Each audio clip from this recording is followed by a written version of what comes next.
Yeah. No, you're good. You're good. Hey, what's going on, folks? Welcome back to Beret Chronicles. Today I have Darryl on the show, fellow third grouper. Darryl, if you don't mind, please let the people know who you are, and then we'll jump into these two topics and give them some feedback. Yeah, actually, fellow Green Beret, but not a third grouper. Even though I have a lot of respect and admiration for all the cats from third group, but I'm a 10th group guy. I spent 26 and a half years in the military. Most of that time was in Special Forces, in 10th Special Forces Group. Then I retired. I've been retired since January 2017, worked a few different jobs. My last job was Chief of Operations at the National Medal of Honor Museum Foundation. Did that job all the way until the end of July of last year. And then the big news for me is recently published a book with my co-author, the very talented Lauren Ungaldi. Our book published on 3 December 2024. So it's been, it's been a couple of months now. I can't believe it because it's been a blur. But the book is out, Grit to Glory, A Green Beret's Journey from West Virginia to the Streets of Baghdad. That's what I've been focused on the last couple of months, doing book promotion, book events, doing a lot of podcasts and things like that. So I'm very happy to be here. You got a great show, and I know you have a huge following. So I'm stoked to be part of it. I know we've talked about this for a little while, and here we are. Absolutely, absolutely. Now, as far as the book goes, Darryl, where can people find it if they wanted to pick it up and just kind of read through it? Where can people go to find it? Yeah, of course. Wherever books are sold, you can get it. Amazon, of course, Barnes and Noble. You're probably not going to find it in a lot of the little small mom and pop shops, and you're probably not going to find it at AFES yet. Just started working on that. Reached out to a contact. They received my request. Actually, they received my request a couple of weeks ago. There's a whole process, Jay. We probably need to go talk about that a little bit. But there is a process for that. They received my request a couple weeks ago, and then they asked for 2 copies of my book so they could do a review. They received those copies this week, so hopefully we can get some stuff going with AFES pretty soon. For the old school cats out there that still go to brick and mortar and pick up their books, hopefully that'll be an option soon. But yeah, Amazon's probably the quickest, the easiest, fastest. They have print on demand for paperback and hardcover now. So if you order it, you're probably going to get it the next day or 2 days later. The one thing that's still a thorn in my side with the book, it's still not available for Audible yet. I need to dig into that Audible thing and get that recorded. Because I know there's a ton of people out there that are waiting to listen to it on Audible. So hopefully that'll be coming soon. I just need to get in gear with that one. And those are all good problems to have, right? Where there's a will, there's a way. Now, how was your book received by the community? Because you know how it is. I don't even have to say it, right? Like you write a book and now you're a Navy SEAL and so on and so forth. So how has that process been received by our peers? I'm curious because I'm right behind you on getting mine going. I know you are, brother, and I'm so excited for you, and I can't wait to read your book. I mentioned it to a couple people now, you and Lauren, that was like, man, Jay's upbringing and past makes me look like I was raised in Beverly Hills, California, coming from Huntington, West Virginia. So, man, I'm stoked. I'm stoked about reading your book. It's going to be powerful. I can't wait to put my hands on it. But as far as being received in the community, that is one of the things that I did worry about, Jay, because you're right. The stereotypical, it's like, Navy SEALs are the guys that write the books and do the movie deals and all those things. And I'll tell you, brother, my first book launch event, it meant a lot to me.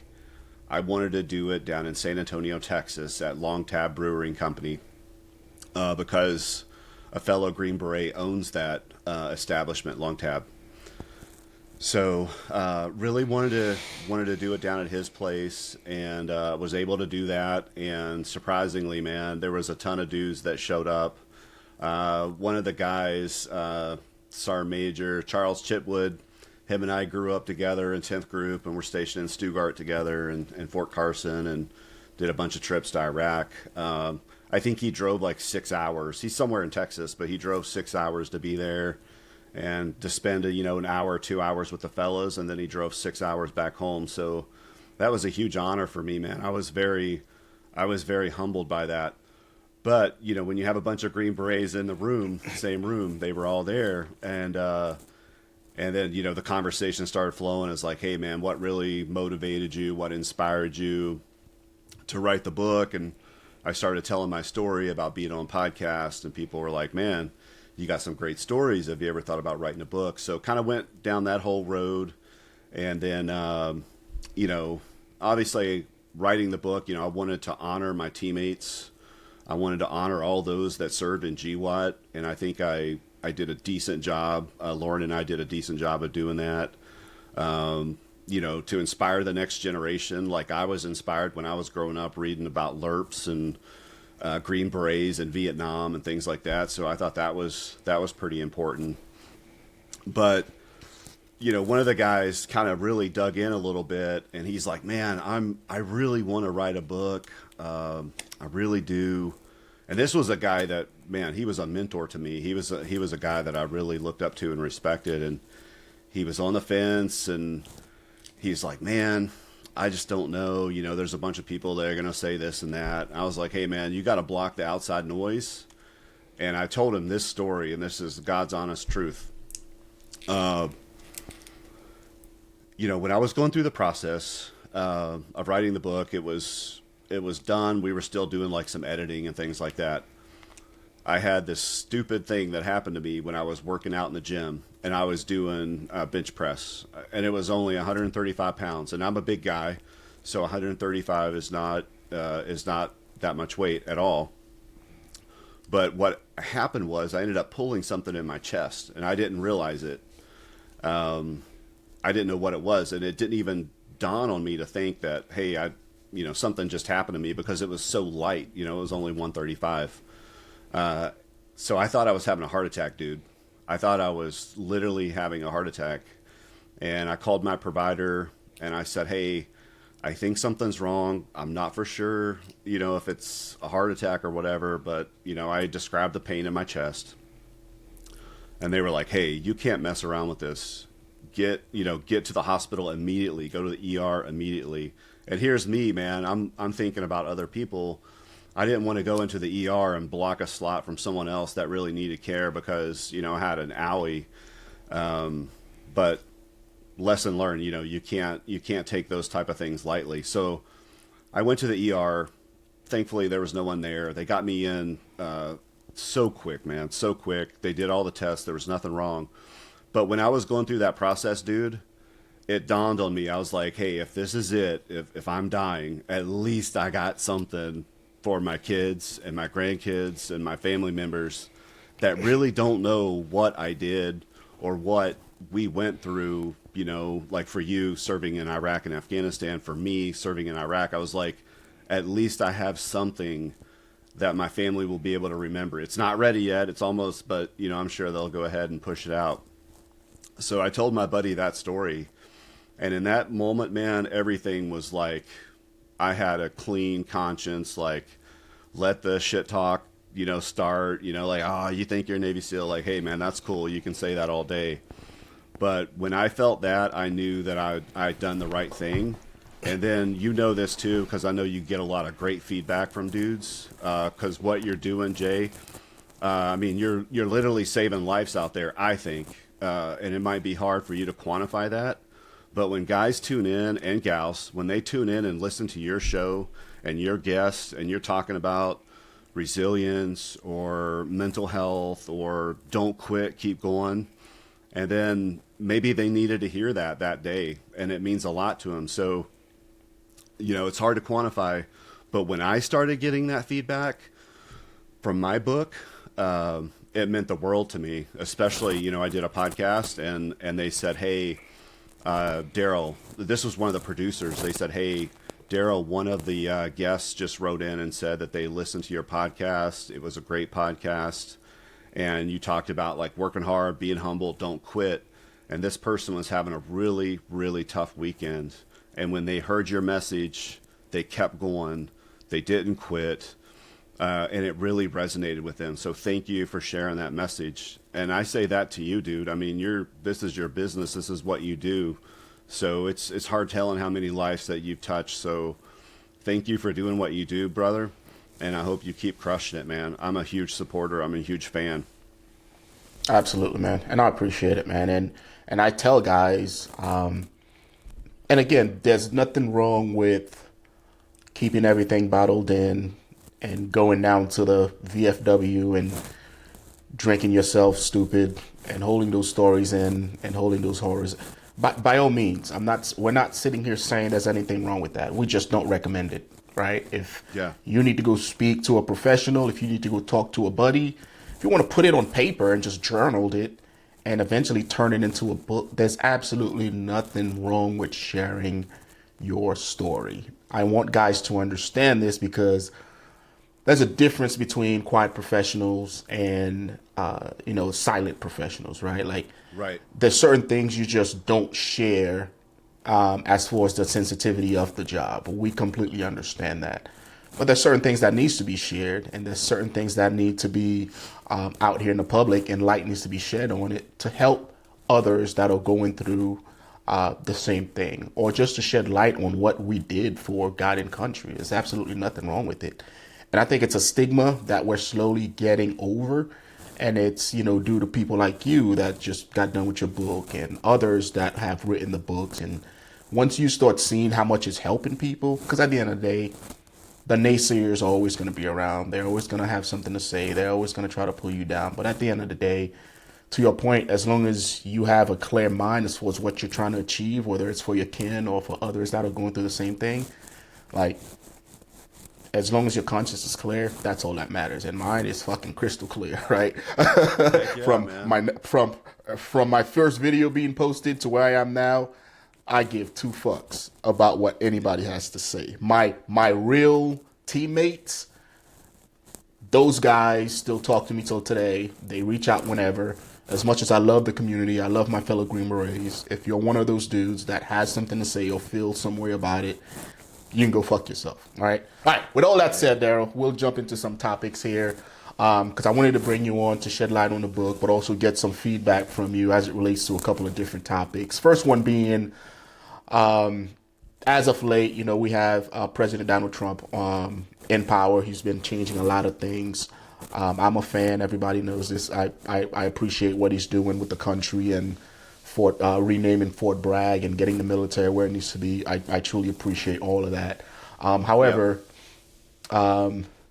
he's entertaining, right? As of late, he talked about Gaza. I don't know if you saw the clipping on that. He had President Netanyahu on, and he talked about the United States possibly taking over the Gaza Strip and redeveloping the Gaza Strip into like a oceanside or oceanfront resort, right? Now, I think it was all tactics, negotiation tactics, but when you hear that type of thing, what immediately comes to mind? Is it feasible? If we were to do it, what would that look like? I'm curious to your thought because, again, you spent a lot of time in Iraq fighting the insurgency there. Man, I tell you, when I first heard it, the God's honest truth, I was like, man, I'm not a fan of this. I don't like this. I didn't like the sound of it. But I'll caveat it with this, brother. I know that President Trump is a master negotiator. He's a master at playing fucking mind games with people, and just a master kind of diplomat, I guess. So I don't know what his end state is or what he's trying to like maybe stir up by saying some of these things, and then he's actually got this long-term plan in the back of his mind that no one knows about. He's just trying to get some people fired up for whatever reason. But to answer your question, my first instinct was like, man, I really don't like this, and here's why. To have U.S. contractors, on the ground in Gaza, and I believe that they were going to be doing some sort of like vehicle search or manning some kind of vehicle checkpoints. Yeah. Okay, vehicle checkpoints or whichever, some kind of checkpoints. Yeah, vehicle checkpoints. Vehicle checkpoints. Okay, I just don't know if we're going to be viewed, and I say we, as the United States as like this neutral entity. You know, like, hey, they don't really have a dog in the fight. You know, they're not for Israel, they're not for the Palestinians, so they're kind of like neutral. I don't think that our U.S. contractors are going to be viewed that way, and I think it might inflame tension, or it might, instead of de-escalate, I think it might escalate things. And then, you know, I also worry about the whole like the rules of engagement and you know, like the immunity part. Like, you know, in Iraq, for the most part, we have the status of force agreement, and it was like, hey, you know, U.S. soldiers can't be tried by Iraqis.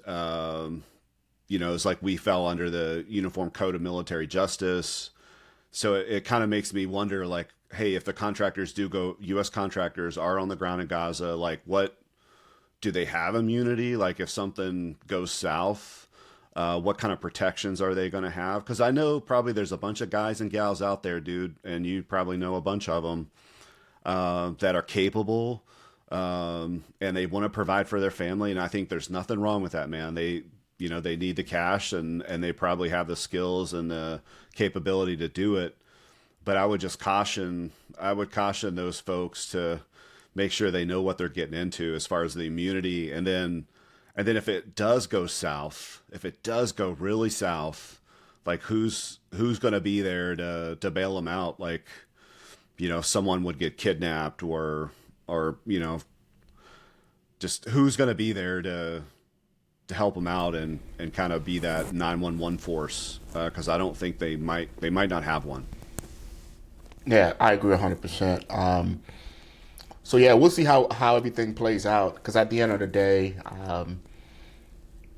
I do think that having contractors there instead of U.S. forces on the ground is a tactic, and I don't think they would be able to solve that issue without U.S. intervention. Whether or not we should intervene, that's a completely different story within itself, right? So. We'll see how things turned out. We'll see how everything develops. Now, as it relates to the cartel that's working out of Mexico, that's another hot topic nowadays that is taking over the internet, and it's kind of been going rapid. I'm sure you've heard, and hell, you're in Texas too, so you probably have firsthand dealing of this. Have you heard about what President Trump recently did with the executive order labeling the cartel as a terrorist organization? What are your thoughts as it relates to that designation, and how do you see this playing out? And again, this is all opinion based because everything is still developing. I know how I feel about it. I'm just curious as to what your thoughts are. Yeah, I know there was a lot of talk before President Trump was elected about, hey, we're going to designate him as a terrorist entity. And I tell you, man, for that one too, I think it's a tough one. It's a very, very tough issue. And it concerns me, and I probably need to do a lot more research on that one. But I know it is a huge problem. We have a lot of folks that are in this country that shouldn't be here. We actually have the slightest fucking idea who is in this country right now. Over the past 4 years, we have the slightest idea, and I think most people have it in their mind, because I know as a young naive guy, when I was in Iraq, you kind of have this picture of what someone crossing the border might look like, and you're thinking, armed to the teeth and suicide vests and all that stuff. Well, that's not what folks look like when they cross the border to fight. They look like just normal dudes, normal chicks, and then all the weapon stuff comes much later. So for that, I mean, that is definitely a huge concern, that we have the slightest fucking idea who is in this country right now. But I think that when you start going to head with the cartels, I mean, arguably, they are they might be more armed and they have more equipment and capability than some of the units that we have. I just think that's a really tough one, man. We'd have to have very strategic, concise mission statements and goals and objectives to do something like that. And I think we're really risking the whole tit for tat kind of thing. Like if we really start hurting them, and there's no doubt, man, there's no doubt in my mind. I'm not saying that we don't have units that could go in and take care of some of these problems, but I think we're definitely risking, say we go in and we do an operation. I think that we could count on probably some retaliation right here in our own homeland, and we might be opening up Pandora's box inadvertently. It's not gonna, it's not gonna be like Iraq or Afghanistan, where it's like, hey, they might try something, or they'll focus on Europe because they can't get into the States. Man, when you're messing with the cartels and they're our neighbor, they're right there. They're right there, bro, and they're probably there's tons of them in our country, and we have the slightest fucking idea. So it definitely makes me pause a little bit and gives me some concern. And I guess another caveat that I'll go ahead and throw out there as well is, as I've gotten older, man, and I don't know if this has happened to you because I think I'm several years older than you, brother, but as I've gotten older, I've learned that I've become a lot more risk adverse than I was as a young man, as a young stud.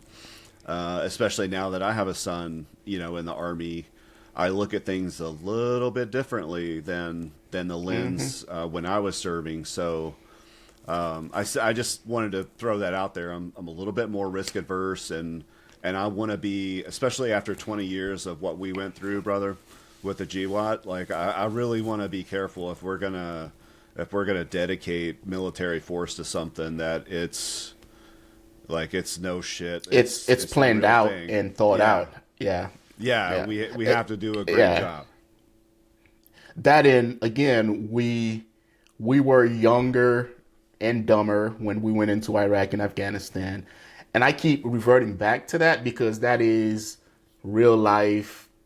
Examples, right? Like, because at the end of the day, as a force, hell, we preach all the time on the teams that when shit hits the fan, you revert back to your training, right? So when things like this hits the fan, we revert back to what we just did in Iraq and Afghanistan, because that's the type of experience that most of us have, and most of the people that we train that are currently, getting ready to fight this war, hell, we probably train them, and that's the tactics that we showed them because that's what we know. So, and you look at Iraq and Afghanistan, it's like, are those places any better based on the long-term strategy that we used? Iraq specifically, because that's where you were at. Is that country better? Nah. No. I would argue that it's not. I did. Yeah. I was going to agree with you, man. 100,000,000%. I feel like we handed Iraq to Iran on a silver platter. And it kind of disgusts me now to think about it. But as a young man, I was, I was like, who cares? I'm just going to sling lead. Yeah, this is the job. We are the hammer. We execute. When the commander-in-chief says execute, we execute. Now, looking back, and I would argue it's the same thing. Yeah, and I would argue it's the same thing with Afghanistan. So it's like, man, and going to Mexico, or in fighting the cartel to try to fight this issue that we on the home front are not taking care of, is that the best move? And it's not a matter of if we as a superpower can handle the cartel. Yeah, we can. But just because we can, should we? And what's the third, fourth, fifth, sixth order of effects that is going to lead them to bleeding over the border and start taking actions across the border and start fucking with Americans here? Because I argue this. I'm like, you look at Israel. They're bordered by a bunch of terrorist units. And look at the shit they've been going through. And I've been to Israel, man. Like, everywhere you go, the beach, the stores, they're all, like, strapped. Like, M16 pistols, civilians, like, everybody's armed. And I'm like, is that what we want? And I'm like, dude, instead of trying to go over there and fight the cartel, like we need to, as a country, defeat the drug epidemic. Because if there's no need, then the cartel will just go find somewhere else to sell the products to. You know what I mean? Like, it's funny that you bring that up. You know, I'm in the process right now. I don't know where I've been over the last several years. I guess I'm living in a cave or under a rock. But I'm watching Narco on Netflix, and it's about Colombia and Pablo Escobar and all that. And I'm like, holy shit. I mean, I remember reading about that and Central Spike and all that stuff, and it's kind of coming back to me. But I'm watching it, and I'm sure it's dramatized, and you know, Hollywood put their spin on it. But it's like, holy shit, man! Those drug cartels, they had the government of Colombia, and of course, you know, their friends, the U.S. They had us in a real bad place, dude. And man, I don't want to go through that. And jumping back to Gaza, you know, I remember like after October 7th, and then you know Israel came out and they said, hey, we're going to do this, this, and this. I kind of thought they were bullshitting, kind of like a President Trump, you know, thing. But they weren't bullshitting, dude. They went in there and they started demolishing shit and killing lots of people. So I remember thinking back then, though, once they went in and they started demolishing shit and blowing shit up and killing everybody, I was like, man, what's the end state here? Because, you know, they're gonna are they gonna negotiate at some point? Are they gonna pull back? And I think it goes back to General Powell as well. You know, like that whole thing that he used to say, like, hey, if you broke it, you bought it. And he mentioned that with Iraq, like, hey, if you go in there and you break it, you bought it. And I think that's kind of where Israel is with Gaza and the Palestinians. It's like, man, they broke a bunch of shit, and now it's kind of like it's theirs. And they can't kill. And unfortunately, that issue. Yeah, and unfortunately, again, we've been there too many times. Iraq and Afghanistan. Like when you go into a region and kill, I think it's close to like 40,000 people, and I'm sure the comment section will correct us on that if we're off. Bro, you probably created 40,000 additional freedom fighters. So to say that this conflict is over, bro, there's a 10-year-old boy somewhere, a 5-year-old boy somewhere, a 7-year-old boy somewhere that is plotting because his family was killed. You know what I mean? So this Gaza Israel business is nowhere near being over. Hell, man, it's been going on for centuries. You know what I mean? We could go to the Middle East and negotiate, you know, and mediate on a ceasefire, but that's been done before. That 10-year-old boy that just lost his dad, his uncle, or whoever, he gives two fucks about that ceasefire, right? Once he comes of age, he's going to find a way to get his retribution. And that's unfortunate. And that's what I don't want to see happen with us, Mexico, and the cartel. Because unlike every other conflict we've been a part on, minus the Civil War and the War of 1812, or not the War of 1812, but the Mexican-American War, everything else, like we've had an ocean in between us, right? Now to stir things up with the cartel right there on our border and start neutralizing targets and all of that. Even when we were in Colombia doing work, we had the ocean between us. Now to start offing people along the border, all because we're pissed off about the drug epidemic. It's like, bro, you're just creating enemies.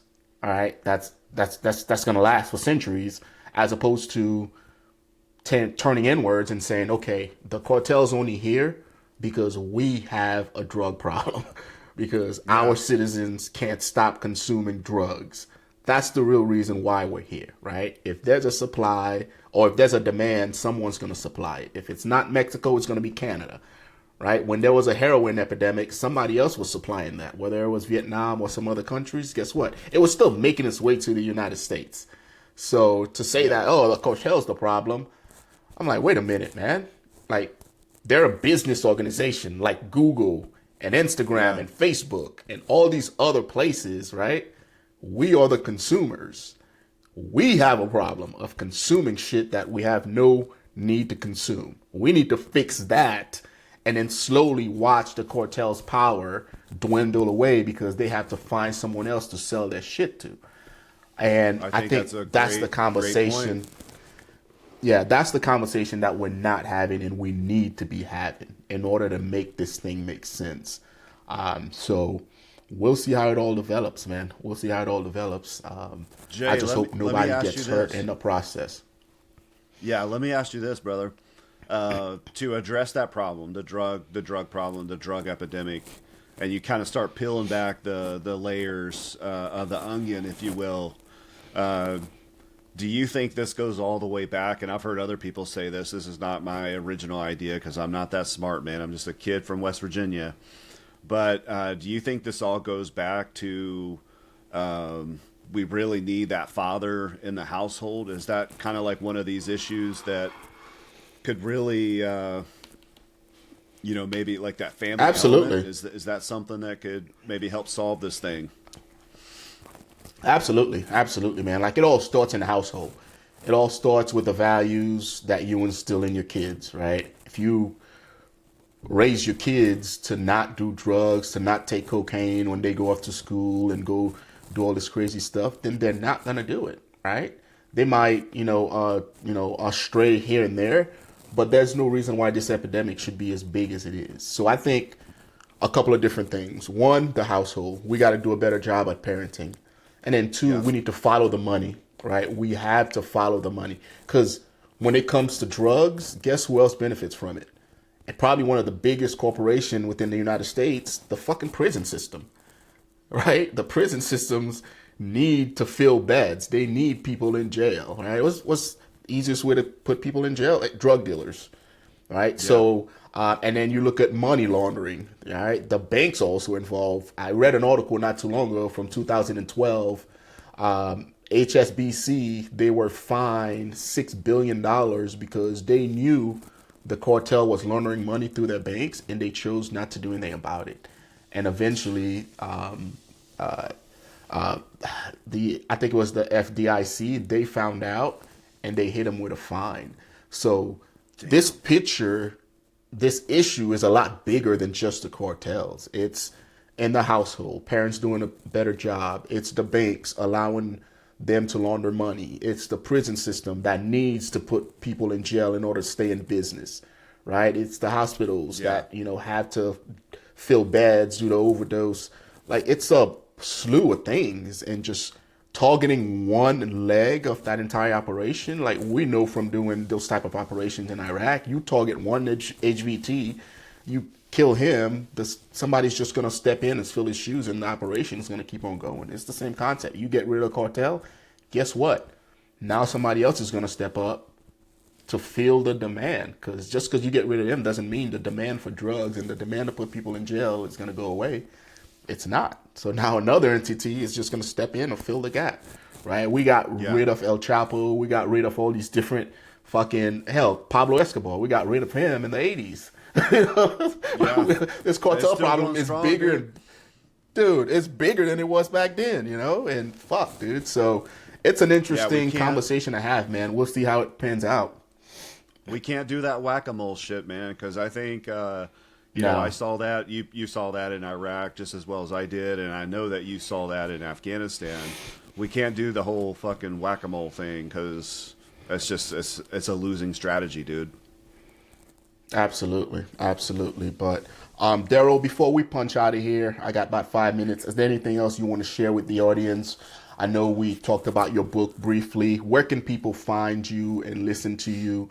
If they want to hear your story prior to getting the book? I know you did a couple of podcasts, most recently Mic Drop. Where can they find you if they want to get a hold of you? Yeah, Mic Drop just recently dropped earlier this week, and got some good feedback on that. And I just wanted to say I wasn't expecting the feedback that I got, because at the end of Mic Drop we started talking about some personal things. And I believe Mike Ritlin, who's a fantastic host, just as well as you are, Jay. Mike had asked me like maybe a personal question about family or something like that. And it's something I don't openly share often.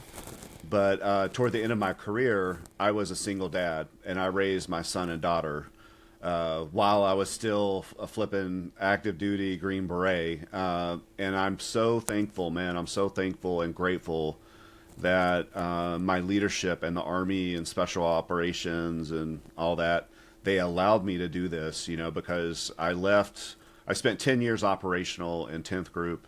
And then when I left, I went and I was an online instructor.